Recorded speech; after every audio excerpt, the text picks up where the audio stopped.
찜통 더위에 감기 환자들이 왜 이렇게 많아? 감기? 이 더위에? 제정신이야? 전국적으로 전기 소비량이 급격히 증가하고 있답니다. 전력 상황 어떤지 빨리 확인하세요. 전기 막 쓰는 기업과 사람들 막을 방법 없습니까? 이 시간 이후부터 전기 공급 상황을 국가적 위기 단계로 격상하고 전기 막 쓰는 사람들 있잖아. 전부 감기 걸려 죽는데. 에어컨 좀 더 켜면 안 돼요? 당신도 감기 걸리고 싶어요? 왜 다음 달 전기 요금은 생각 안 합니까? 이제 곧 가을입니다. 무더위도 끝납니다. 조금만 더 아낍시다. 당장 안 쓰는 플러그는 모조리 뽑아! 전력 대란만은 반드시 막아야 해.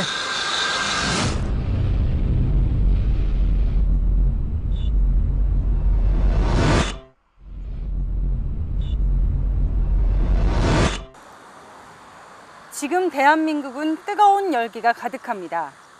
올림픽의 열기가 아닌 폭염 때문인데요.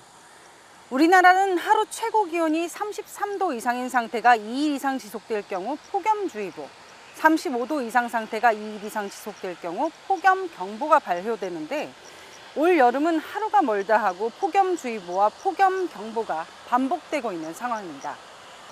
며칠 전 비공식적이지만 경북 경산이 40.3도를 보이며 우리나라 공식 최고 기온인 대구의 40도를 넘어섰다고 하니 올해는 말 그대로 기록에 남을 더위임이 틀림없습니다.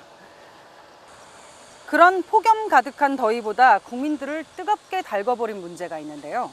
바로 폭탄이라는 애칭까지 붙은 누진세입니다. 가정용 전기에만 마치 폭탄처럼 적용되는 누진세. 그 폭탄 누진세가 어느 정도인지 여러분은 정확히 아시나요? 가정용 전기에는 1부터 6구간까지 구간이 나뉘어져 있습니다. 각 구간별로 100kWh씩 차이를 보이며 그 구간을 넘어갈 때마다 1kW당 요금이 올라가는 것인데요.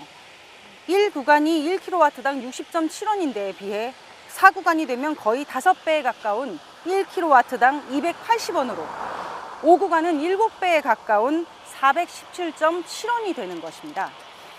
대체 누진세는 언제 어떻게 시작되었고 진작 문제 제기가 되어야 할 만큼 문제가 많은 이 제도가 어떻게 이렇게까지 긴 시간을 유지할 수 있었을까요?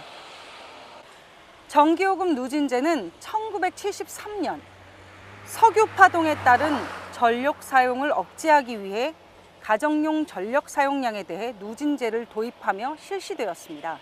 그때는 최고 배율이 1.7배에 불과했다고 합니다. 현재 6단계는 2007년에 도입된 것으로 최고 최저 비율이 무려 12배에 달합니다. 전력 소비의 57%를 차지하는 산업용 전기요금은 그대로 두고 비중이 얼마 되지 않는 가정용만 누진세를 적용하고 있습니다. 국민들의 뜨거운 반응에 그냥 지나칠 수 없었던 걸까요? 이번 여름 누진제를 일시적으로 완화하기도 했는데요. 그 완화조차 미비한 수준이어서 그저 여론을 달래기 위한 선심성 정책이 아니냐는 목소리가 커지며 국민들의 공분을 사고 있습니다. 곳곳에서는 사업용 전기를 마구잡이로 남용하는 동영상, 예를 들어 에어컨을 춥도록 틀고 문을 열어놓거나 에스컬레이터가 수시로 돌아가는 지하철 등의 영상을 유포하기도 하고 있는데요.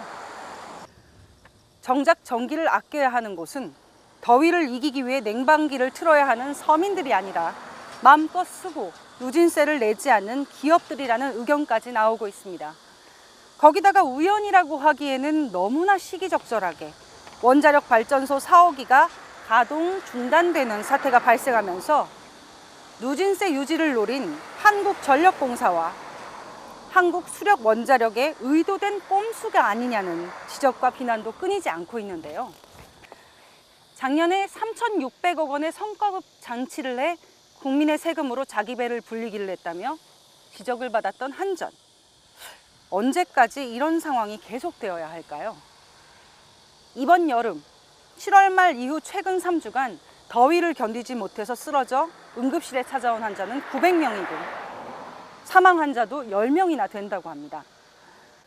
매번 입으로만 국민을 위해 무엇을 한다고 말할 게 아니라 그저 여론 달래기를 위한 정책이 아니라 당장 살아가는데 덜 힘들고 조금 더 편하게 살 수 있게 잘못된 제도는 바뀌고 변화시켜 나가는 것이 나라에서 국민들을 위해 시정해야 하는 것들이 아닐까요?